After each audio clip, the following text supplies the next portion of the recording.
And there are those that work inside the homeless world that say we're generating, in the total equation, the totality of the population of homeless OEF and OIF vets. We're doing it 4 times more quickly and at 4 times the rate that we did in Vietnam.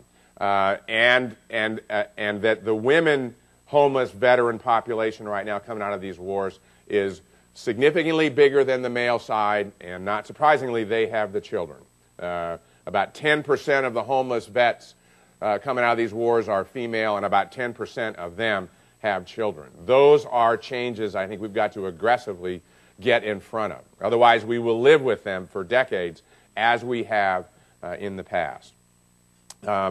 So and we also have a system that emphasizes the word disability, because disability is focused on the compensation piece. And I understand we have to fairly compensate those who sacrifice so much, and we need to work our way through that. But this is, from my perspective, this isn't about disability. This is about ability. This isn't a burden. This is about potential.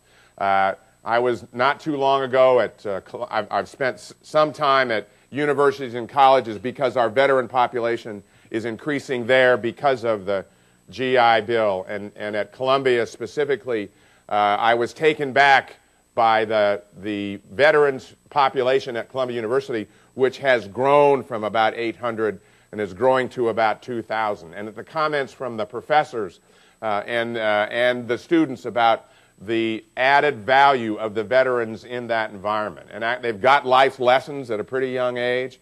They're older than 18. They've been through a lot, and they offer a lot to the campus, a lot to the curriculums, and they've really made a difference. And that's certainly, back to my premise earlier, this is the best group of people I've ever seen in the military. They've made a huge difference there as well. That is the case, I think, throughout the country.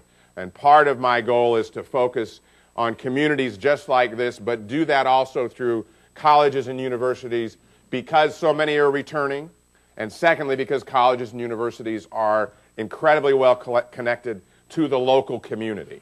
So there are great opportunities there for the near term and for the long term. So more than anything else, and when asked as I have been in a number of these forums, so when I come into a community, what can I do? More than anything else, as you've done today, you can lead. I need local leaders who know their community, because I can't come in from Washington with an answer that applies locally. I can give you a notional idea. I can give you an idea of a model. It includes things like mentorship. It includes things like focusing on hiring veterans. It includes things like understanding what our transition process is. And our transition process needs to be robust, so that when a young man or woman makes this decision if they have a family with them, obviously, that they are very well informed. And for those of you that have served in the military, I want to just reaffirm what you already know, that one of the things that's still very operative inside the military is when I'm within 6 months of the end of my tour, the end of my contract, I focus on one thing. I count every day how many days I have left, so I can get out and move on with my life. The concern that I have is in getting out, and particularly for those who have been to hell and back in combat and seen things that most of us never imagined, and certainly not them. They've had this structure. They love their buddies, like has been the case throughout history. And yet they leave this structure, this support organization. They come across that bridge the day they're out, and they're standing there alone with precious few people that really understand what they've been through. There's a vets for vets piece of this that is also important, because their relationship with those who've been through combat in Vietnam, been through combat in Korea, been in combat in World War II, and having that nobody else has that understanding. So how do we create that connection to help them in this transition as well? And it is in that mentorship and setting up local organizations and leaders who can do that, among other things, that can focus on education, focus on their health, focus on their employment for a period of time. And I think that period of time will be finite, and they will fly, and they will make a huge difference in the future of this community and communities throughout the land.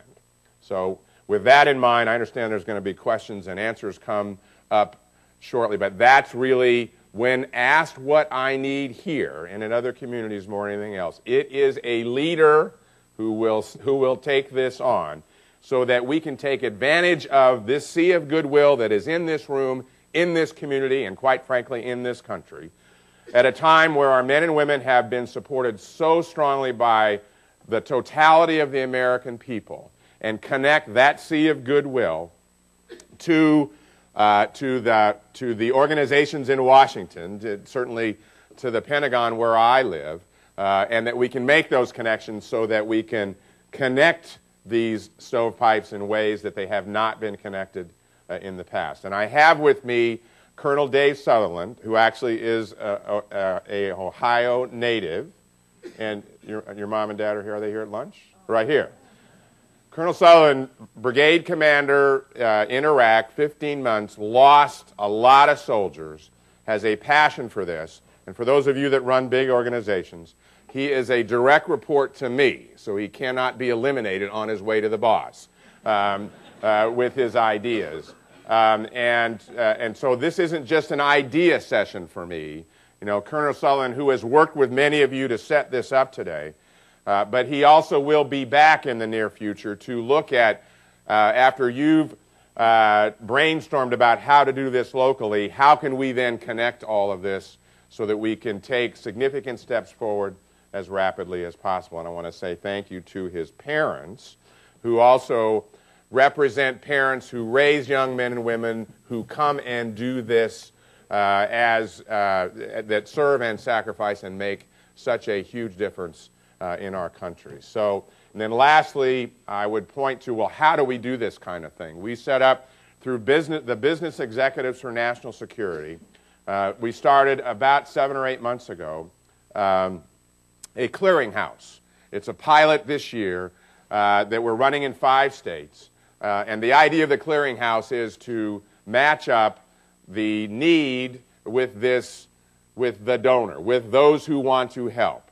And it's to do it literally by zip code, so that if you're on this portal, which is www.warriorgateway.org, if you're on this portal, a vet can go into this, or someone in active duty that is looking at transition, look at where they're going to go live, and look at all the opportunities that are there. And this is actually a portal that is self-grading and self-policing. So while there are thousands of organizations on it, over time, the good ones it will be very clear who are the good ones that jump off the charts. So I would encourage you to, from an idea standpoint, that's not the only answer, to think about that as well. Again, thanks. Best people, families we've ever had. We owe them a lot, and I want to do all I can to make sure that we make these connections because I think they're going to make a difference for the long run, not just the difference they've made so far. Thank you.